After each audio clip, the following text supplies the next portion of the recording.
pocket money. Dad wanted a meeting. "I have had a good idea," he said. Chip groaned. "I don't like the sound of this," he said. Dad had a big piece of paper. "I don't like the look of it either," said Biff.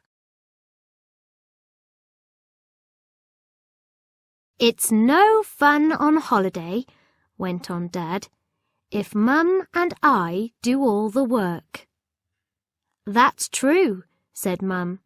"There are still lots of jobs to be done." "This is where my idea comes in," said Dad. "This is the pocket money chart." Biff, Chip and Kipper looked at the chart. It had their names on it next to a list of jobs. "The idea is that everyone has to help," said Dad. "It's brilliant." "But why is it called a pocket money chart?" asked Kipper. Dad tapped the chart. "If you do the jobs without a fuss," he said, "you get extra pocket money." Mum liked the idea. "You need extra pocket money on holiday," she said. "I suppose so," said Biff. So Biff washed up and Kipper dried. Chip took Floppy for a walk. Dad blew up the beds with a pump. "I like the idea of this pocket money chart," said Mum. "I don't," said Kipper.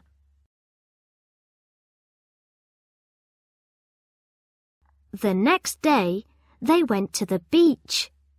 It was cold and windy, so nobody wanted to sit on the sand. Mum and Kipper played with Floppy. He chased a ball into the sea. Biff, Chip and Dad went to look for shells. Biff looked along the beach for shells. She picked up a strange-looking rock. "Look at this!" she called. "It's a rock with a spiral pattern in it." She showed it to Chip. "It looks like a shell made of rock," he said. "You've found a fossil," said Dad. "Once it was a shellfish. Now it has turned into a rock." They showed it to Mum. "It's millions of years old," she said. "Millions of years?" said Biff. "That's amazing." They all began to look for fossils. Chip found a broken one. Biff liked looking for fossils. She wanted to find a really good one.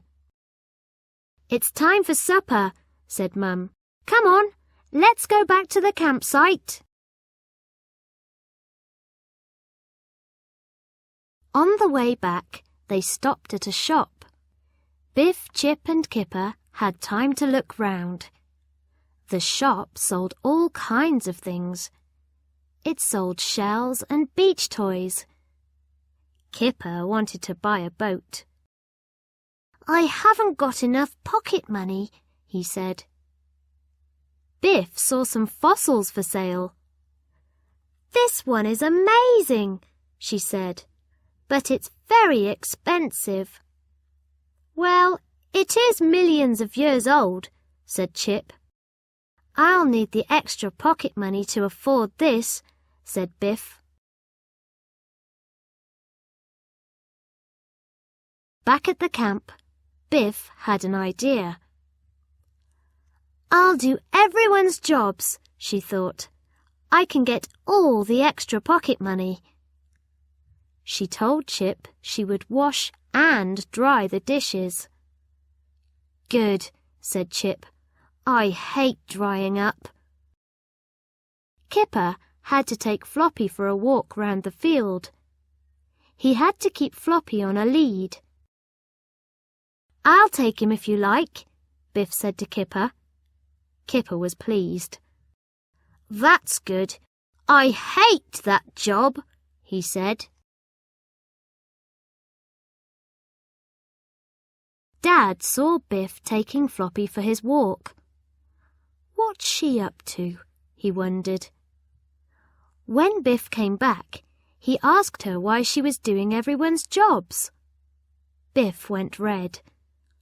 "I want to earn all the extra pocket money," she said. "I'm sorry, Biff," said Dad. "I'm afraid you can't.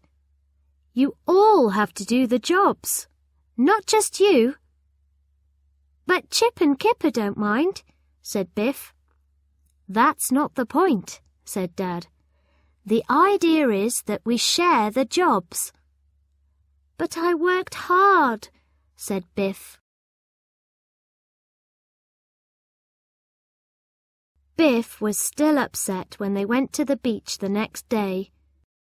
"It's just not fair," she said. "I did extra jobs, but I still won't get any more money." "Come on, Biff," called Dad. "It's such a lovely day to play in the sea." Biff, Chip and Kipper played in the sea.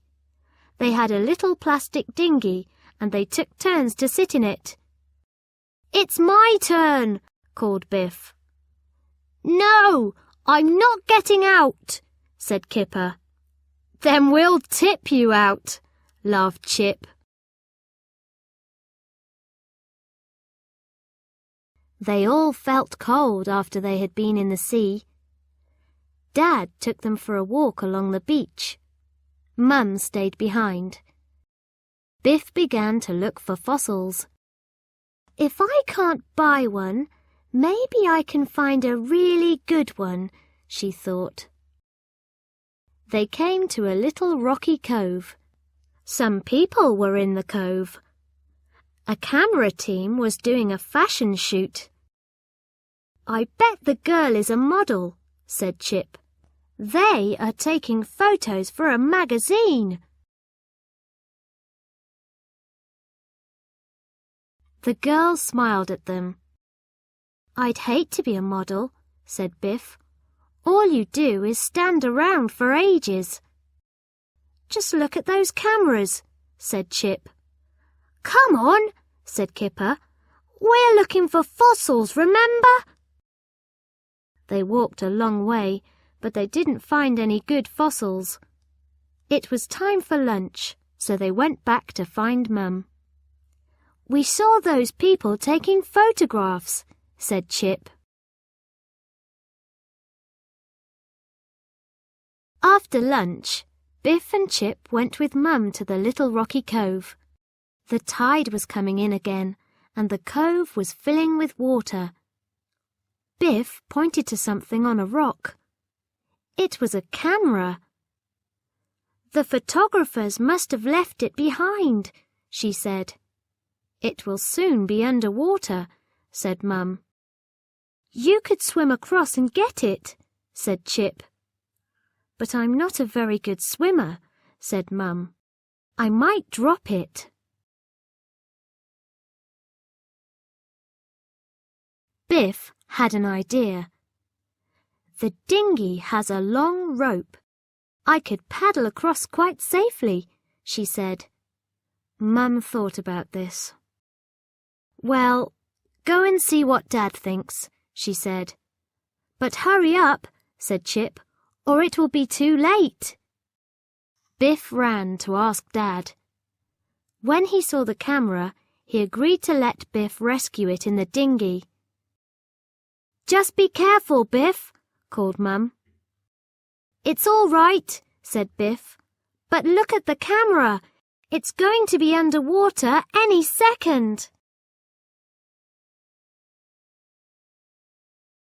Biff got to the camera just in time.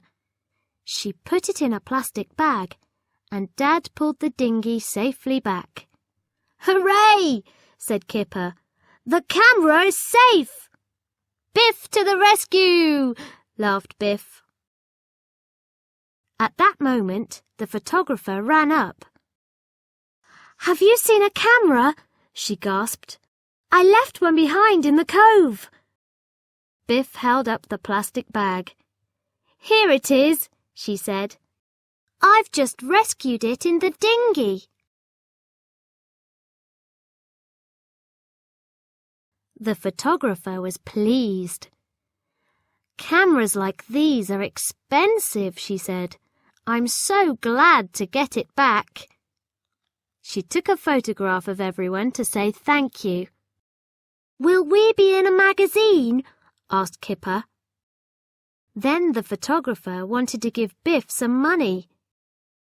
It's a reward for saving my camera, she said. Biff said she couldn't take the money. I'm just pleased you got your camera back safely, she said. Kipper was cross with Biff. Why didn't you take that money? He asked. I would have. Chip looked thoughtful. I'm not sure what I would have done, he said. Dad smiled at Biff. I'm very proud of you, Biff, he said. I think you are right not to take the money, agreed Mum. If you do someone a good turn, you shouldn't expect to get a reward. The next day, Dad gave Biff, Chip and Kipper some extra pocket money. May we do what we like with it? Asked Chip. Of course you can, said Dad. Then we'll give it to Biff, said Kipper. So Biff bought the fossil she wanted so badly.